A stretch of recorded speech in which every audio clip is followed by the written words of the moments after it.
Nandito tayo ngayon sa NAIA 3 para magpunta sa Vietnam pero naharang na naman tayo ng immigration. So tara, pag-usapan natin yan. Let's go!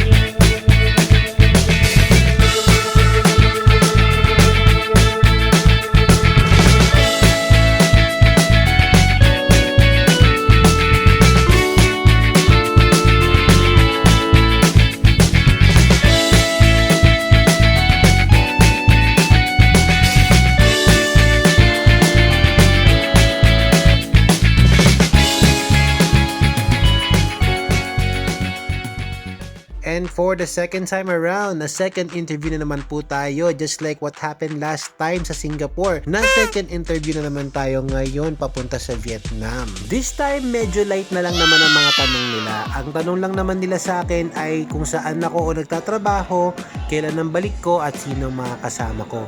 Wala naman silang iningi na ibang requirements sa akin aside sa passport and ticket. At ang sabi lang sa akin ni Madam Officer na ipopropose daw niya ito sa kanyang mga boss at hindi ito guarantee na mawawala na yung pangalan ko sa red flags nila.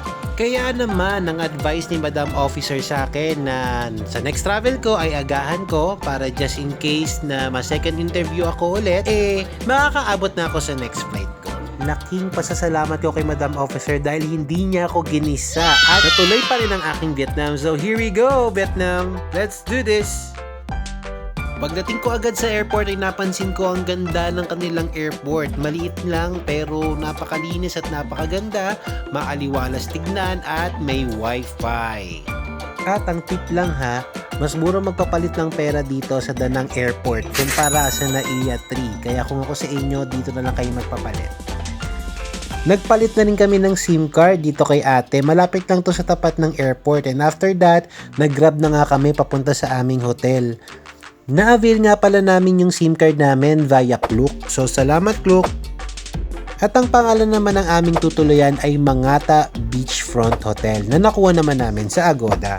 Habang papunta kami sa aming hotel ay sinalubong na nga kami nitong Dragon Bridge na napakaliwanag at napakaganda ha.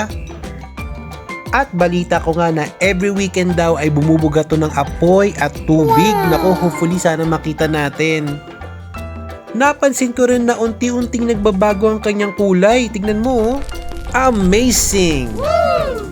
At in fairness, hindi ganun ka-traffic dito sa Vietnam. At pansin ko, mas maraming motor kesa sa kotse. Oh my! Napansin ko rin na hindi sila ganoon kabilis magpatakbo ng sasakyan. Siguro may regulation sila about this. Hindi nagtagal ay natanong ko na nga ang aming hotel, ang Mangata Beachfront Hotel. Akala ko nasa tabi talaga siya ng dagat pero kailangan mo pa palang tumawid ng kalsada bago ka makarating sa dagat. Pagdating namin ay nag-check-in na kami agad dito sa Mangata Beachfront Hotel dahil sa pagod namin umakyat na agad kami sa aming 11th floor room and chinek namin kung totoo ba ang chismis na maganda talaga ang room nila. So let's find out! Pagpasok ko pa lang ay sinalubong na agad kami ng mabangong amoy at sinalubong din kami ng dalawang malaking higaan na ito na may kasamang malaking TV. Wow!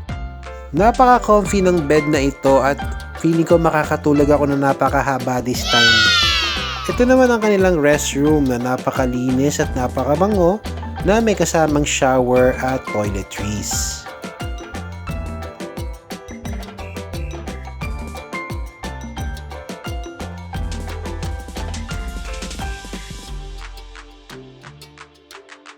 Ito nga pala ang view sa aming window. Medyo madilim pa kaya siguro bukas na natin makikita kung ano itsura ng beachside.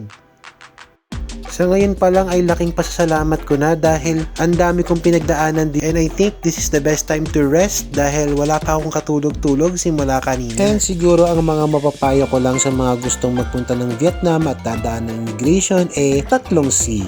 Be cool, be complete, and be confident. Yun lang, see you on my day 1 itinerary only here at Da Nang, Vietnam. Like and subscribe. Bye for now!